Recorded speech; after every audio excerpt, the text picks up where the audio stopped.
Hello friends, कैसे हो।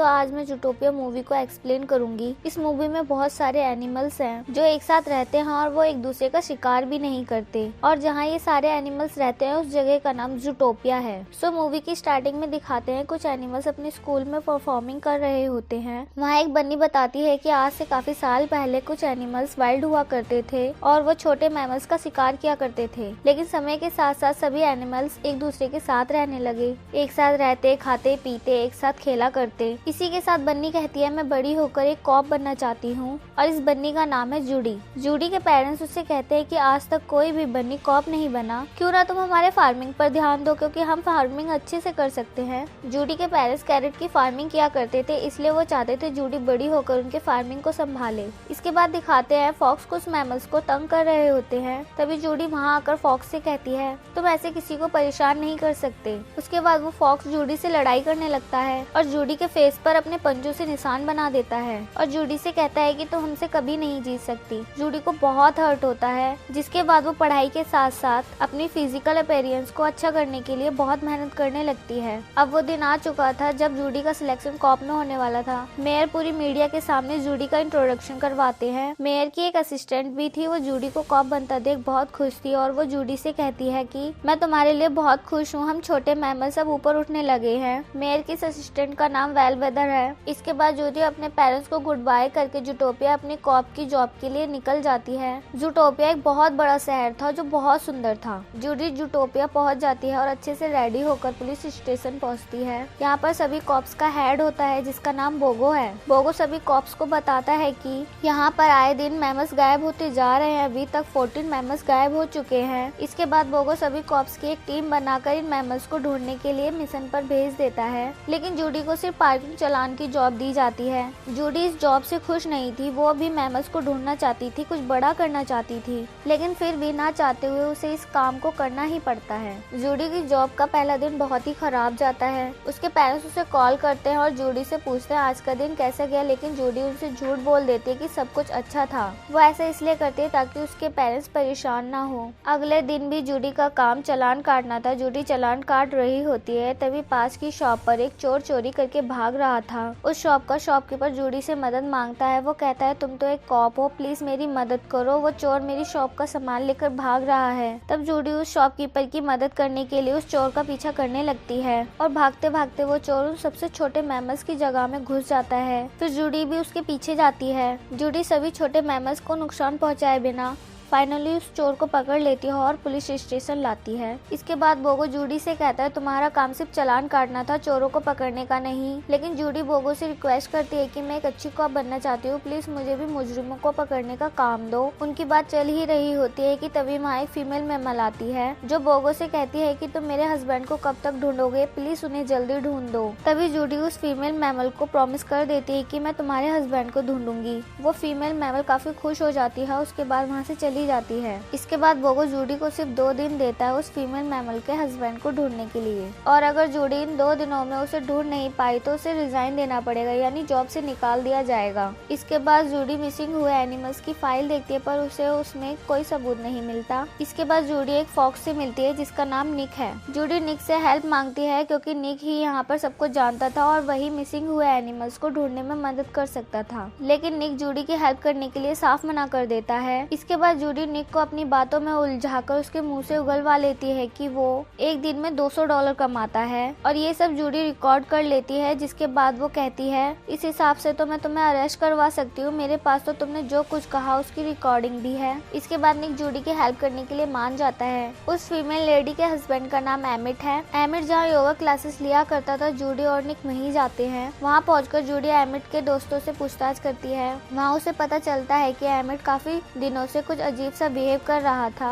और उन्हें वहाँ एक कार का नंबर भी पता चलता है। एमिट के दोस्तों ने लास्ट टाइम एमिट को उसी कार में देखा था। इसके बाद निक जूडी को आरटीओ लेकर जाता है जहाँ उन्हें कार के मालिक का नाम पता चल सकता था। जब जूडी और निक उस आरटीओ में पहुँचते हैं तो देखते हैं कि वहाँ सारे वर्कर स्लॉट थे, यानी कि बहुत ही स्लो मोशन में काम करने वाले। जूडी के पास टाइम कम था, इसलिए वो इरिटेट होने लगती है क्योंकि वो स्लॉट बहुत ही स्लो धीरे धीरे काम कर रहा था। फाइनली जूडी को उस कार के मालिक का नाम पता लग जाता है, इसके बाद जूडी और निक उस कार के पास पहुंचते हैं। जब वो कार के अंदर जाते हैं तो जूडी को एमिट से रिलेटेड सबूत मिलता है। वहीं निक को पता चलता है कि ये कार तो मिस्टर बिग की है, जो कि जूटोपिया का सबसे बड़ा डॉन है। इसके बाद निक कहता है हमें यहाँ से जल्दी निकलना होगा, लेकिन काफी देर हो जाती है। वहाँ मिस्टर बिग के लोग पहुँच जाते हैं और दोनों को पकड़कर मिस्टर बिग के पास लाते हैं। जूडी सोचती है कि मिस्टर बिग कोई बहुत बड़ा एनिमल होगा, लेकिन असल में मिस्टर बिग एक छोटू सा मैमल था। वो जूडी और निक से कहता है तुम्हारी हिम्मत कैसे हुई मेरी कार में घुसने की। तब जूडी कहती है कि शहर में बहुत सारे मैमल्स गायब होते जा रहे हैं, उन्हीं में से एक है एमिट और मैं उसी के बारे में पूछताछ करने आई हूँ। लेकिन मिस्टर बिग जूडी की एक नहीं सुनता और अपने लोगों से कहता है कि इन्हें उठाकर मगरमच्छ के पास फेंक दो। तभी वहाँ मिस्टर बिग की डॉटर आ जाती है और जूडी को देखते ही पहचान लेती है और अपने डैड से कहती है ये तो वही कॉप है जिसने मेरी जान बचाई थी।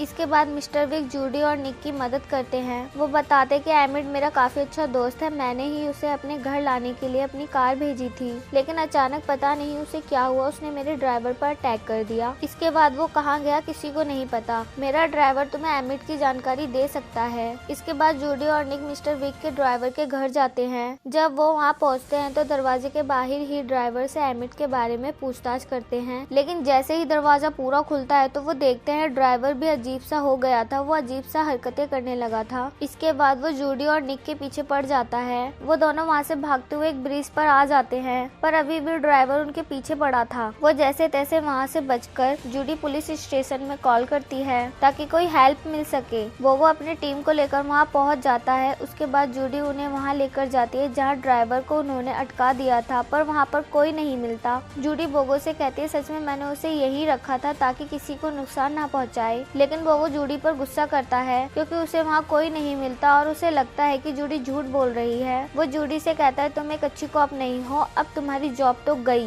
ये देखकर निक बोगो के सामने आकर कहता है जिस काम के लिए तुम्हें 2 वीक दिए गए थे वही काम जूडी को तुमने 2 दिन में करने के लिए दिया, ये कहाँ का इंसाफ है। और कहता है कि अभी भी हमारे पास 10 घंटे हैं, हम उन सभी एनिमल्स को ढूंढ लेंगे। इसके बाद निक जूडी को लेकर वहाँ से चला जाता है। अब जूडी और निक काफी अच्छे दोस्त बन गए थे। निक जूडी को बताता है कि बचपन में मेरा ड्रीम था स्काउट ज्वाइन करने का, लेकिन वहाँ पर मुझ पर कोई भी भरोसा नहीं करता था। बातों ही बातों में उन्हें एक आइडिया आता है सारे सीसीटीवी कैमरास चेक करने का, जिससे उन्हें एमिट और बाकी एनिमल्स के बारे में पता चल सकता था। इसके बाद जो मेयर की असिस्टेंट थी वेलवेदर, वो निक और जूडी की हेल्प करती है। उन्हें पता चल जाता है एमिट और उस वाइल्ड ड्राइवर को कहाँ रखा गया है। जब जूडी और निक उस जगह पहुँचते हैं तो देखते हैं वहाँ बहुत सारे वुल्फ हैं जो उस जगह की निगरानी कर रहे थे। वो दोनों उनसे छुपते छुपाते अंदर घुस जाते हैं। वहाँ उन्हें पता चलता है कि जितने भी एनिमल्स गायब हुए वो सभी यहाँ पर थे और बहुत ही अजीब हरकतें कर रहे थे। इसके साथ ही उन्हें वहाँ मेयर भी दिखता है जो डॉक्टर से बात कर रहा होता है कि आखिर ये सारे एनिमल्स इतनी अजीब हरकतें क्यों कर रहे हैं। डॉक्टर बताता है कि इन एनिमल्स को जेनेटिक में कुछ प्रॉब्लम हो रही है, जिनका डीएनए शिकारी डीएनए था वही एनिमल्स ऐसा बिहेव कर रहे हैं। ये सारी बातें जूडी अपने फोन में छुपकर रिकॉर्ड कर रही होती है कि तभी उसकी मॉम का कॉल आ जाता है और मेयर फोन की आवाज सुन लेता है, जिसके बाद वो सभी गार्ड्स को अलर्ट कर देता है। गार्ड जूडी और निक के पीछे पड़ जाते हैं। गार्ड से बचने के लिए जूडी और निक खुद को फ्लैश कर लेते हैं। इसके बाद वो जल्दी से जाते हैं बोगो के पास और उसे सब कुछ बताते हैं। बोगो तुरंत अपनी टीम को लेकर उस जगह पहुंचता है और मेयर को अरेस्ट कर लिया जाता है। पूरे शहर में बस यही न्यूज थी कि जो एनिमल शिकार करते हैं वही वाइल्ड हो रहे हैं, वो किसी को भी नुकसान पहुंचा सकते हैं, इसलिए इन वाइल्ड एनिमल्स में सबसे ज्यादा बड़े जानवरों से दूर रहने के लिए बोल दिया जाता है। अब पूरे शहर में मायूसी और डर फैल चुका था कि कहीं लायन पैंथर जैसे एनिमल उन पर अटैक न कर दे। और जूडी भी अब फेमस हो चुकी थी कि उसने गायब हुए एनिमल्स को ढूंढ निकाला था, वो भी सिर्फ 2 दिनों में। और ये बात जूडी ही मीडिया में कहती है कि जो एनिमल शिकार करते हैं वही वाइल्ड हो रहे हैं, उन्हीं से खतरा है। ये बात निक को बिल्कुल पसंद नहीं आती, इसलिए वो जूडी को छोड़कर चला जाता है। इसके बाद जूडी को लगने लगता है कि वो सच में एक अच्छी कॉप नहीं है, इसलिए वो रिजाइन देने आती है। अब वेलवेदर को जूटोपिया का नया मेयर बना दिया जाता है और जूडी वापस अपनी फैमिली के पास चली जाती है और फार्मिंग में अपने पेरेंट्स का साथ देने के लिए फार्म पर आती है। वहाँ कुछ ब्लू कलर के फ्लावर लगे थे। जूडी के फादर उसे बताते हैं कि इन फ्लावर की वजह से हमारी कैरेट सुरक्षित रहती है, क्योंकि कोई भी